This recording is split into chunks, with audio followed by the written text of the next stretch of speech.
y como siempre decimos, somos una misma iglesia en diferentes lugares y por lo menos en el territorio peruano tenemos 4 sedes. Ustedes que están aquí en la sede de la Avenida Benavides, pero también los que están en la sede de la Avenida San Luis, los que están en la sede de la Avenida Los Cóndores y aún los que están en la sede de Piura Norte. Sean ustedes muy bienvenidos y el anhelo de nuestro corazón es que puedan captar la dimensión de la palabra de Dios que queremos presentarles hoy. Estamos en nuestra serie Familia con una misión y la próxima semana va a ser una semana realmente especial bajo todo punto de vista. Ya desde este fin de semana vamos a estarlo mirando, pero será nuestro congreso misionero y queremos que todos estemos aquí juntos, porque hay grandes cosas que el Señor quiere hacer con cada uno de nosotros. Y mientras estábamos cantando, estaba pensando en cómo la vida diaria nos puede arrebatar ese sentido de sobrenaturalidad que tiene la vida cristiana. Cómo las preocupaciones del día presente nos pueden robar el gozo de saber que le estamos cantando al Dios vivo, ¿verdad? Y Él está aquí. Y a veces nos dejamos envolver por nuestras preocupaciones y perdemos de vista lo que el Señor quiere mostrarnos. Pues bien, hoy vamos a tocar un tema desafiante porque nos estamos viendo como personas, pero también como personas en un ente familiar, ¿verdad? Todos vivimos en un conjunto familiar de cualquier género y quisiéramos tocar un tema que es desafiante, decía, cuando mi familia pierde la visión. Y estoy seguro que tú puedes hoy mirar las cosas desde otra perspectiva si es que pones atención a lo que el Señor quiere decirte. En el libro de los Hechos hay una historia conmovedora, maravillosa. Se encuentra en el 2º capítulo del libro de los Hechos. Te invito a abrir tu Biblia allí.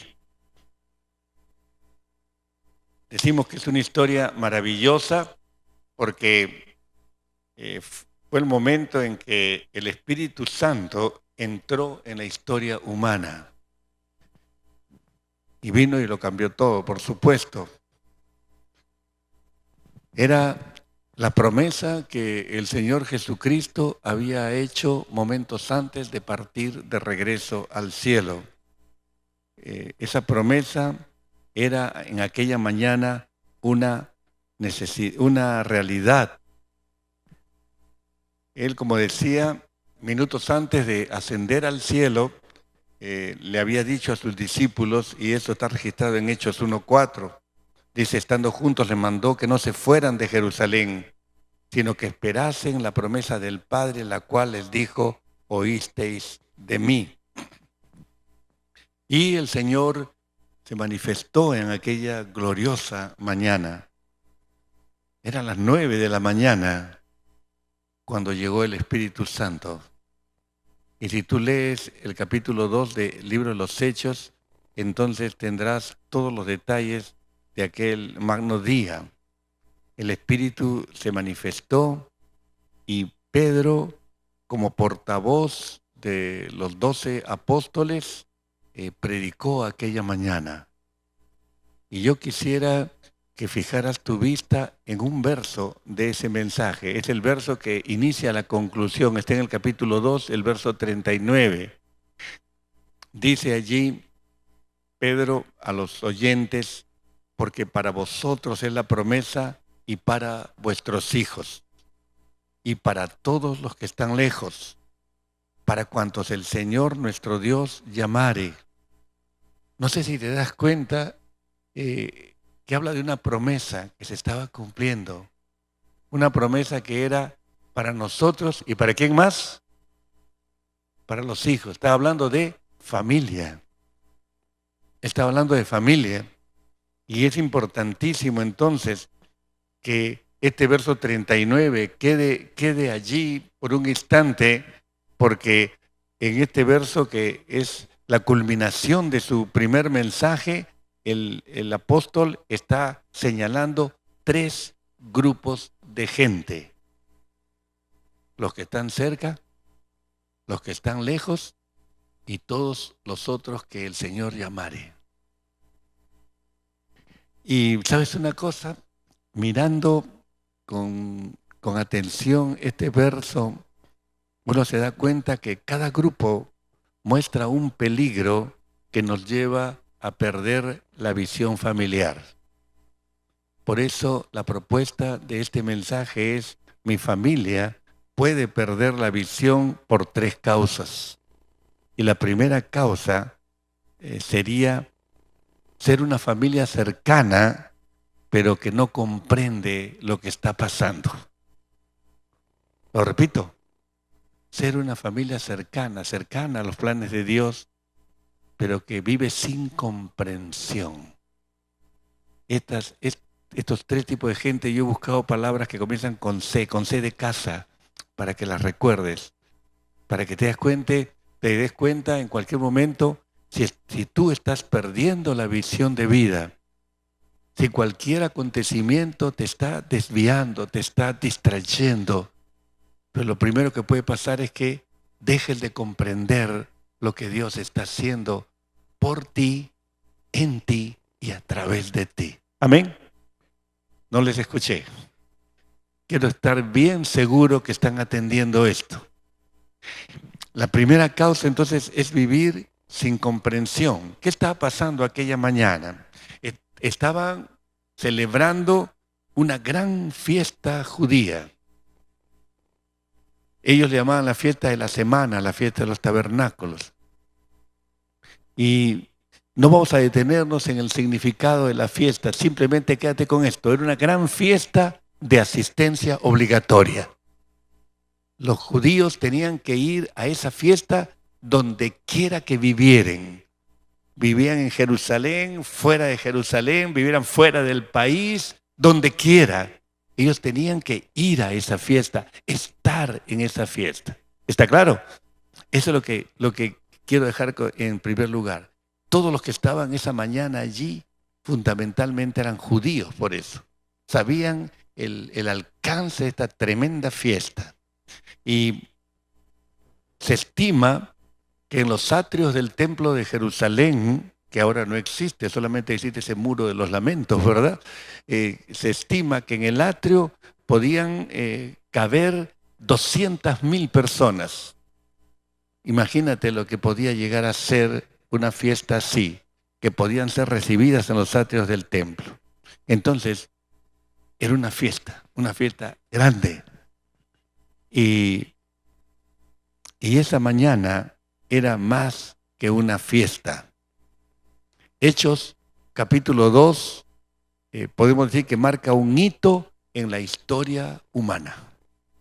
Esa mañana fue irrepetible, inolvidable, no solamente por la llegada de la tercera persona en la Trinidad, no solamente por la manifestación que se dio tremenda, sino por las consecuencias que trajo aquella gloriosa mañana. Y de repente, 120 galileos que habían estado orando, porque el Señor le había dicho: no se muevan de Jerusalén, no se muevan. Ustedes tienen que esperar la promesa que yo les voy a dar. Y la promesa era la llegada del Espíritu. No se muevan de aquí. Y ellos estaban orando y orando y orando. Y llegó la promesa. Y de repente estos 120 galileos, fácilmente identificables por su acento verbal, podían de repente hablar en idiomas que ellos no conocían. Es decir, ellos estaban hablando de idiomas que ellos no manejaban. Y la gente se daba cuenta: ¿qué pasa esto? ¿Acaso no son galileos? ¿Cómo les escuchamos hablar en nuestra propia lengua? ¿Qué estaba pasando? Recuerda esto: el auditorio aquella mañana era fundamentalmente judío. Los que estaban allí eran judíos.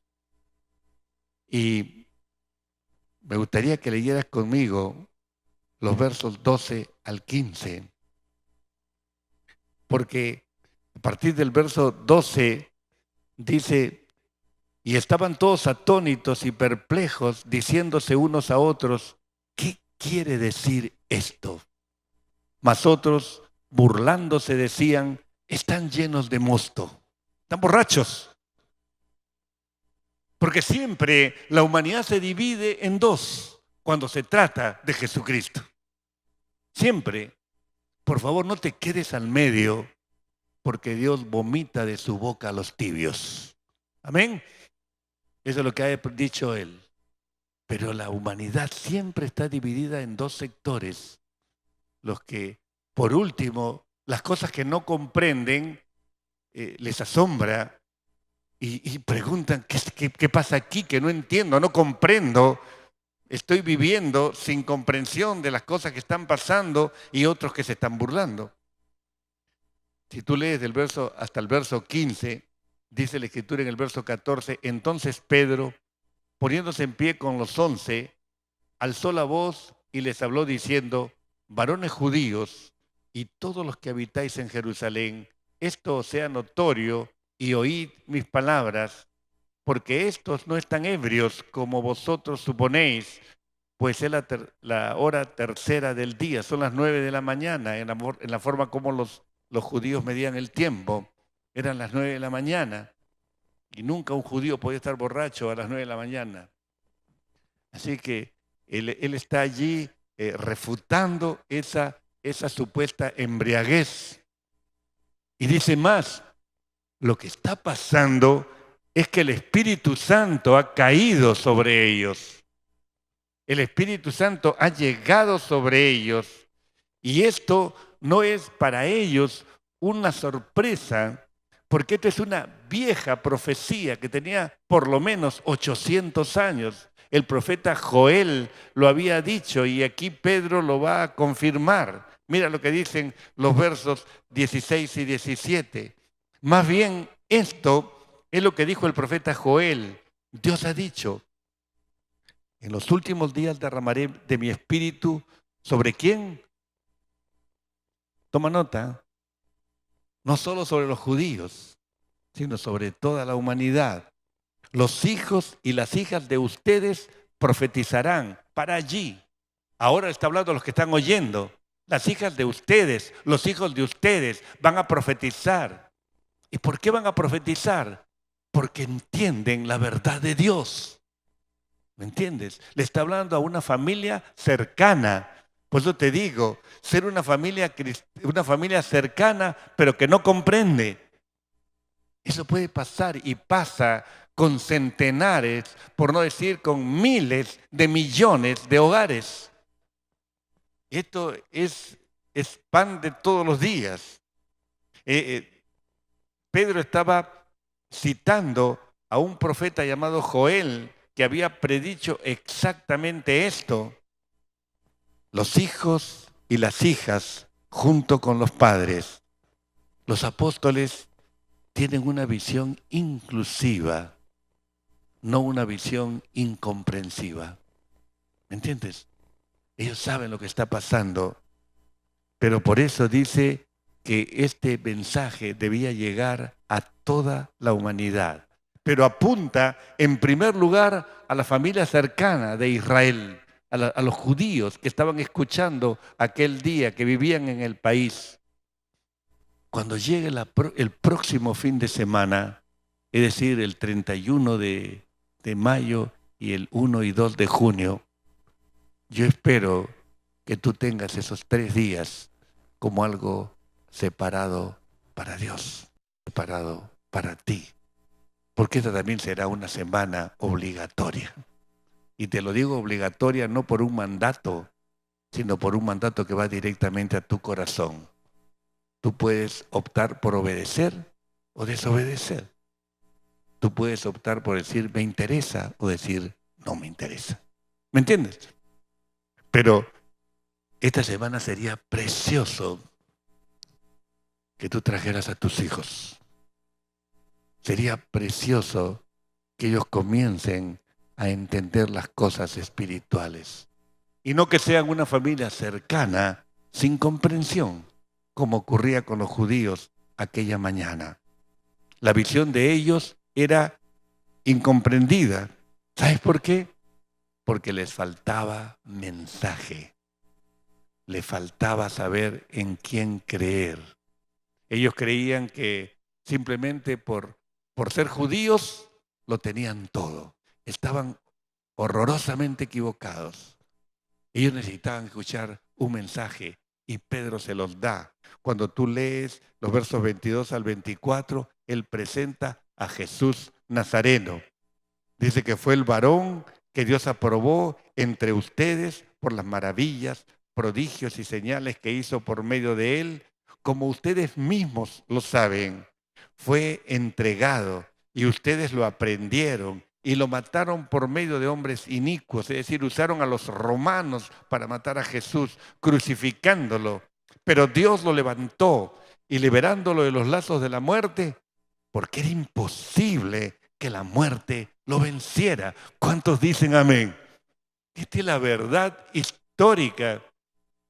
Y Pedro, un pescador inculto, casi analfabeto, está dotado en ese momento de una sabiduría irresistible. ¿Por qué? Porque ha llegado el Espíritu Santo sobre él. Y está diciendo cosas que son verdades monumentales. Y en dos trazos les está diciendo, ustedes saben quién es Jesús Nazareno, ustedes conocen los sucesos, ustedes saben que la tumba está vacía, ustedes saben que Él resucitó, pueden ir a ver la tumba está vacía y no hubo ningún robo, Jesús se levantó de los muertos. ¿Te das cuenta? Y eso es lo que está diciendo Pedro. A continuación, si tú sigues leyendo, podríamos dedicar muchísimo tiempo a este primer mensaje, pero si tú sigues leyendo Hechos 2, te vas a dar cuenta que Pedro cita a David, el rey David, en dos salmos, el Salmo 16, el Salmo 110, para demostrar que Jesús se levantó de los muertos, y esa es la prueba de la resurrección, esos dos salmos del rey David. El impacto que causó la palabra en esos judíos fue tremendo. Dice la Escritura que los judíos residentes compungidos gritaron, varones hermanos, ¿qué haremos? Nos hemos atrevido a matar al Dios hecho carne. Imagínate cómo se sentían. ¿Qué haremos? Yo me imagino con la cabeza agacha, sin ánimo siquiera de levantar los ojos al cielo. Se daban cuenta de la atrocidad que habían cometido. Varones hermanos, ¿qué haremos? Entonces Pedro, terminando el mensaje, le da dos consejos y les da dos promesas. Los consejos es, arrepiéntanse y bautícese. Mira en tu papel o en tu Biblia. Son dos verbos, pero que son distintos. Arrepiéntanse va para todos. Está en plural. Bautícese es singular. Cada quien elige el camino. Y eso necesitas hacerlo tú. Y si ya lo hiciste, tienes que asegurarte que tus hijos lo hagan, porque por allí va tu tarea aquí en la tierra. Como decía, le da dos consejos. Arrepiéntanse, eso es para todos, y bautícese. Y les da dos promesas. Perdón total de pecados. Y si tú estás aquí en este día y tú sientes el peso de tus transgresiones, tú sientes el peso de tus pecados ocultos, tú sientes la tragedia, la tristeza de llevar esa carga en el corazón. Nadie te acusa. Adentro está la batalla. Déjame decirte que una promesa era perdón total y ese perdón puede llegar a ti en el día de hoy. Pero lo segundo es también te llevas de regalo la promesa. ¿Y cuál es la promesa? El Espíritu Santo aquí en el corazón. que te acompañe en las buenas y en las malas, en la salud y en la enfermedad, en la alegría y en las lágrimas. Te acompaña cuando estás trabajando, cuando estás de vacaciones, cuando te diviertes, cuando duermes. El Espíritu Santo viene a quedarse. Qué lindo decir amén a eso, ¿verdad? Qué lindo saber que en todo momento aquí está el Señor conmigo. Y puede ser una realidad también para ti, porque esto es igualmente válido hoy. Sin embargo, a lo mejor tú eres un hijo de un creyente, a lo mejor tú eres una hija de una persona que sí tiene el Espíritu Santo. Eres parte de esa familia cercana, entonces. Pero déjame decirte algo lapidario. Dios tiene hijos, no tiene nietos. Amén. Así que cada uno deberá tomar la decisión. Es una decisión personal, gratuita, transformadora. En segundo lugar, ser una familia lejana, pero sin consejo, sin orientación. Al ocurrir la manifestación del Espíritu Santo, dicen los versos 2, 5 y 6, moraban entonces en Jerusalén judíos, varones piadosos de todas las naciones bajo el cielo. Y hecho este estruendo, se juntó la multitud y estaban como confusos, porque cada uno les oía hablar de su propia lengua, confusos, necesitados de orientación, necesitados de consejo, no sabían lo que estaba sucediendo, no conocían ellos a Jesús, eran judíos de raza, pero vivían fuera del país. Quizás algunos por siglos vivían fuera del país. ¿Qué los tenía en Jerusalén? La religión. La religión los traía a Jerusalén. ¿Por qué? Porque tenían que asistir a esa fiesta obligatoriamente. ¿Me entiendes? Y la religión sigue siendo el opio de los pueblos. La religión, aún la religión cristiana, es como una esclavitud. Gracias a Dios que no soy un religioso. ¿Me entiendes? Yo soy cristiano y soy distinto. Porque la religión es mi esfuerzo por acercarme a Dios. El cristianismo es el esfuerzo de Dios por acercarse a mí. ¿Lo entiendes? Es camino inverso. Pero aquí tenemos entonces un conglomerado de judíos que vivían en el extranjero. Algunos desde hacía 600 años, otros desde hacía 800 años. Guerras internacionales habían llevado a ese pueblo judío en dos diásporas, ¿verdad? En dos dispersiones, a todo lugar del planeta. Y eso es lo que dice la Escritura. Lee conmigo los versos 7 al 11 del capítulo 2. Dice, y estaban atónitos y maravillados diciendo, mirad, ¿no son galileos todos estos que hablan? ¿Cómo pues les oímos nosotros, hablar cada uno en nuestra lengua en la que hemos nacido? Judíos que vivían en el extranjero y por vivir en el extranjero por siglos hablaban el lenguaje de esos lugares. Pero ahora ven a estos galileos que le están hablando en su propia lengua natal. No pueden entenderlo porque no había academia de idiomas en aquel entonces. ¿Entiendes? Pero ahí está la perplejidad de ellos. Sigue leyendo conmigo después del verso 8. 9 dice, partos, medos, elamitas y los que habitaban en Mesopotamia, en Judea, en Capadocia, en el Ponto y en Asia, en Frigia y Panfilia, en Egipto y en las regiones de África más allá de Cirene. Dice, romanos aquí residentes, tanto judíos como prosélitos, cretenses y árabes, les oímos hablar en nuestras lenguas las maravillas de Dios. Qué interesante, ¿verdad? Qué interesante. En cualquier momento podemos entender lo que significa la misión. Porque aquí Dios estaba proveyendo un milagro para que estos torpes galileos pudieran hablar en otros idiomas, ¿verdad? Pero hoy en día hay cristianos que de aquí salen a aprender otros idiomas para predicarles el evangelio allí. Y esa es la misión. Qué interesante hacerse una pregunta vital, ¿no?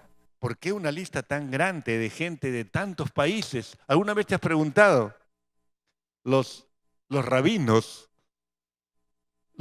que recibían a estos judíos que venían del extranjero a la fiesta por años y décadas y centurias, habían hecho un cómputo. Dice que venían gente de 70 naciones, 70 países. ¿Qué te parece? Ese era su cálculo, que en la fiesta de la semana se reunían gente que venía de 70 países. Era una gran fiesta, ¿verdad? Les recortaba un trozo de la historia judía. Pero, pues es una cosa, esa mañana era una Babel al revés. ¿Te acuerdas la historia de la Torre de Babel? ¿Te acuerdas? Allí Dios confundió la lengua de los hombres. Si tú lees Génesis, el capítulo 11, allí vas a poder encontrar, te leo el verso 4 nada más de Génesis 11, cuando la gente de Babel dice, vamos, edifiquemos una ciudad y una torre cuya cúspide llega al cielo y hagámonos un nombre por si fuéramos esparcidos sobre la faz de toda la tierra. ¿Te acuerdas de cómo terminó Babel?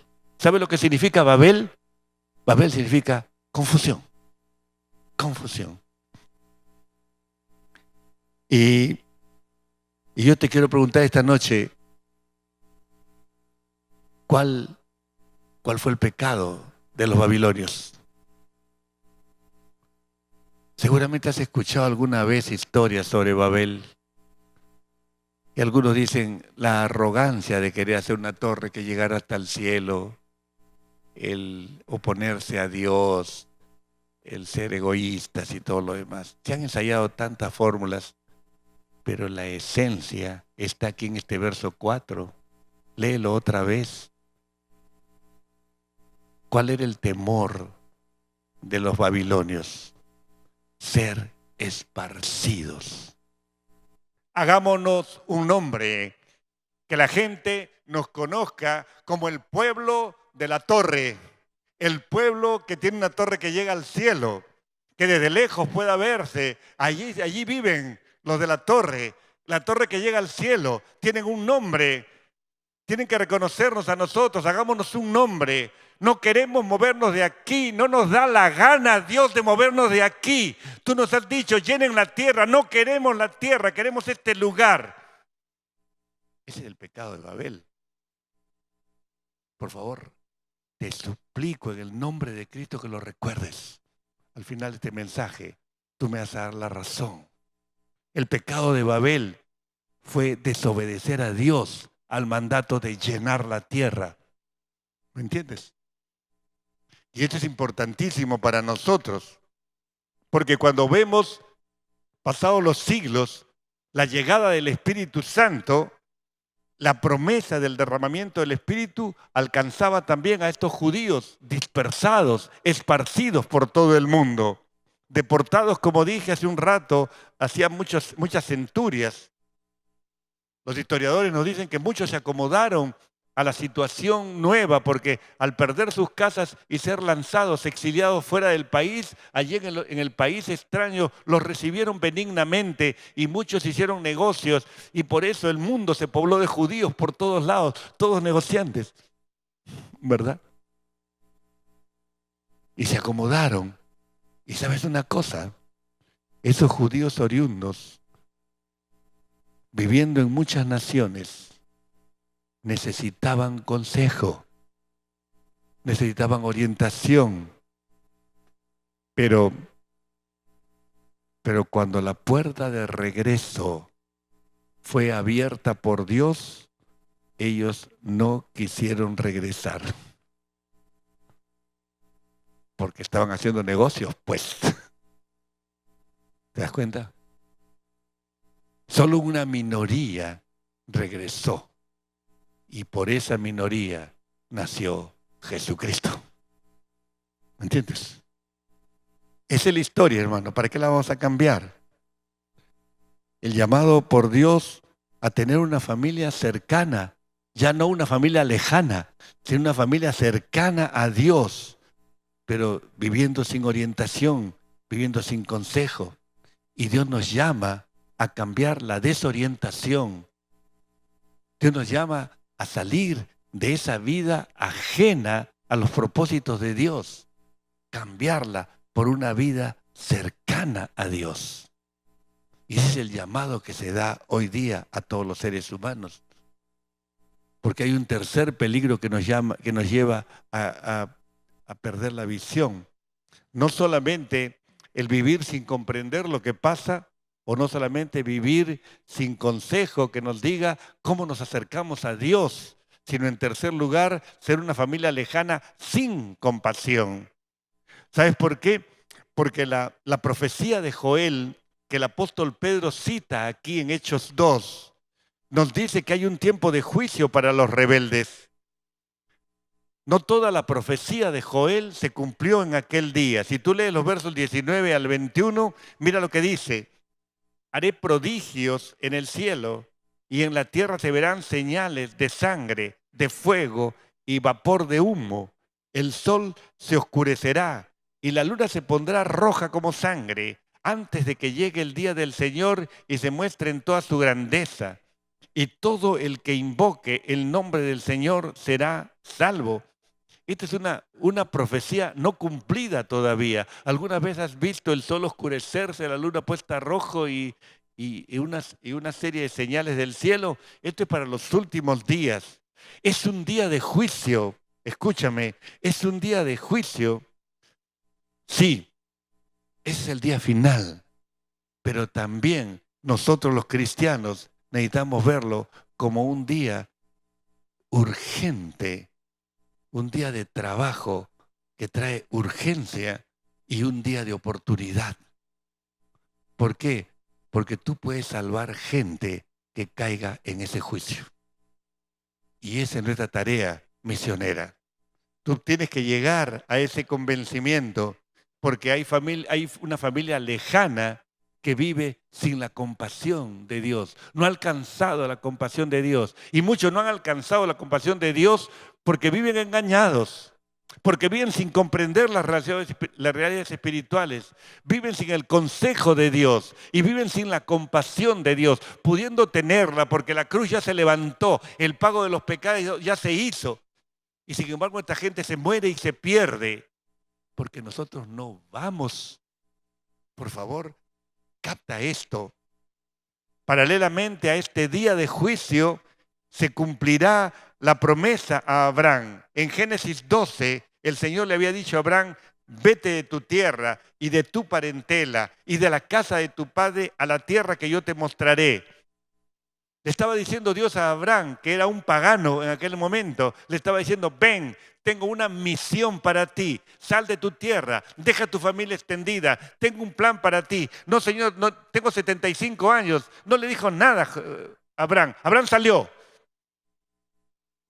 sin saber a dónde iba, ¿me entiendes?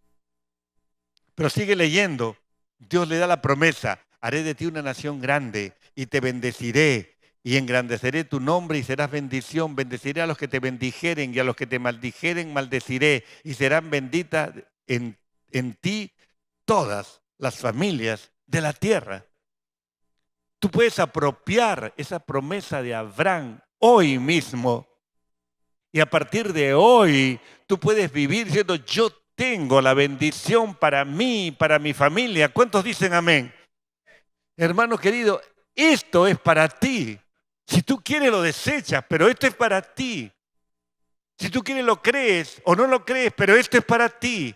Porque la bendición de Abraham abarca todas las familias de la tierra. La familia de Abraham fue una familia escogida. Él recibe una visión. Sal de tu tierra, aléjate de tu parentela, de tu familia extendida. Te voy a dar una promesa increíble que una bendición universal. Una vez más, lee el versículo que leímos hace un rato, Hechos 2:39. La última parte dice que la promesa es para todos aquellos a quienes el Señor, nuestro Dios, llamare. Sin darse cuenta, Pedro estaba avanzando hacia nosotros los gentiles. Para todos aquellos a quienes el Señor llamare, porque Dios sabía que en el tiempo iba a llamar a gente que no fuera judía. ¿Me entiendes? Te iba a llamar a ti, me iba a llamar a mí. De eso se trata. Y quizás sin darse cuenta, decía, Pedro estaba predicando esto. La misericordia de Dios, la compasión de Jesucristo llegando a nosotros. ¿Pueden decir gloria a Dios? Qué lindo, ¿verdad? Qué lindo saberse perdonado. Qué lindo saberse una nueva persona. Qué lindo saberse poseedor de una nueva vida, ¿verdad? ¿Te vas a quedar con eso para ti o estás dispuesto a contárselo a los demás? Allí está el quid del asunto. ¿Sabes? Todavía tengo un desafío final.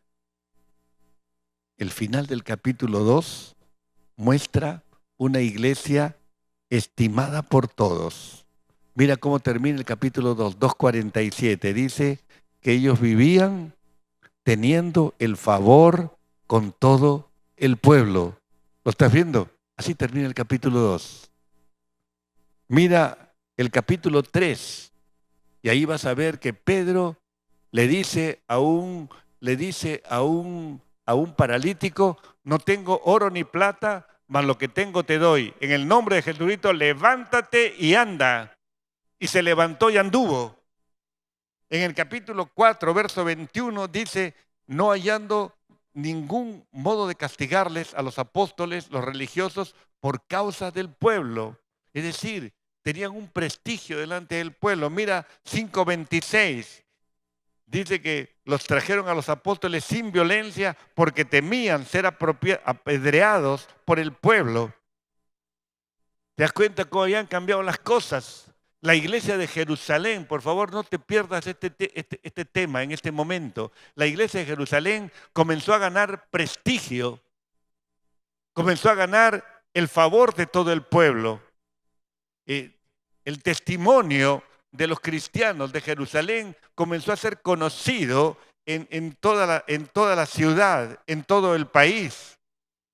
La pregunta, podemos decir, la pregunta del millón es, ¿entiendes esta visión masiva? La pregunta del millón es, por favor, piensa antes de irnos a casa, estos judíos convertidos a Cristo, que compartían sus bienes con los pobres, vendían sus propiedades y traían a los pies de los apóstoles el dinero y repartían. Nadie tenía hambre, nadie pasaba necesidad, porque era una comunidad solidaria que estaba siempre mirando la necesidad ajena. ¿Me entiendes? El favor del pueblo estaba para con los cristianos. La gente los amaba, los sacerdotes querían perseguirlos, pero le tenían miedo al pueblo. ¿Por qué? Porque el cristianismo subía como espuma, no solamente en cantidad, sino en calidad de vida. La pregunta que necesitamos hacernos hoy es, ¿estaban en la voluntad de Dios? ¿Eran llenos de la voluntad de Dios? Aquí tenemos que rompernos la cabeza, porque a veces creemos que cuando Dios nos bendice es porque Dios aprueba nuestro estilo de vida. Acá tenemos una iglesia pujante, tenemos una iglesia que tiene el favor de todo el pueblo, ¿verdad? Una iglesia que está creciendo, pero ¿sabes qué? Una iglesia que no está bajo la voluntad de Dios. ¿Y por qué no está, Roberto? Porque se quedaron en Jerusalén, porque no quisieron salir de Jerusalén, porque les iba bien en Jerusalén. Y Dios le había dicho, ¿te acuerdas? Me seréis testigos hasta lo último. ¿De dónde? De la tierra. Y sabes que llegar a esto cuesta. ¿Cuál era el mandato del Señor? Sean mis testigos hasta lo último de la tierra. No, Señor, estamos bien en Jerusalén. Nos va bien en Jerusalén. Somos felices en Jerusalén. Tenemos prestigio en Jerusalén. Tenemos el favor del pueblo en Jerusalén. Hacemos milagros en Jerusalén. No nos saques de aquí. Siempre existe ese sentido de comodidad en el ser humano.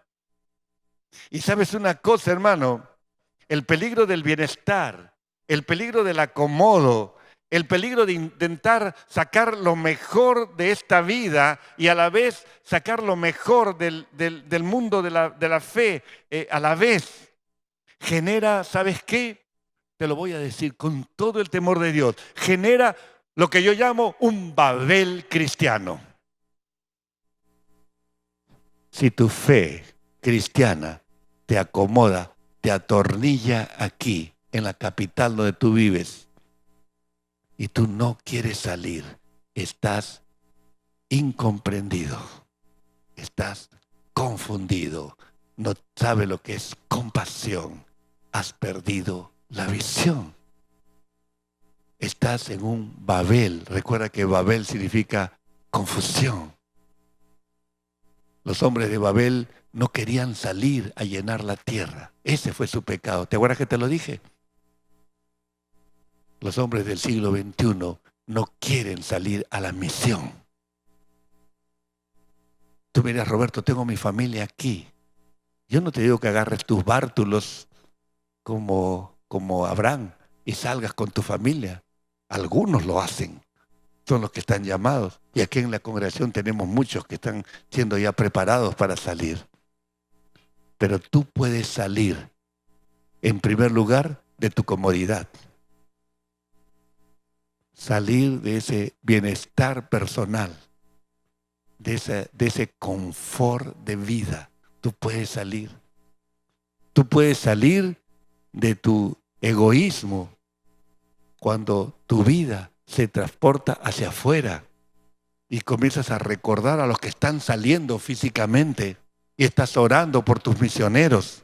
Tú puedes salir cuando tú dices, esos misioneros necesitan sustento y yo voy a sacrificar mis ingresos para proveerles a ellos. Entonces seremos socios de la conquista del mundo. ¿Me entiendes?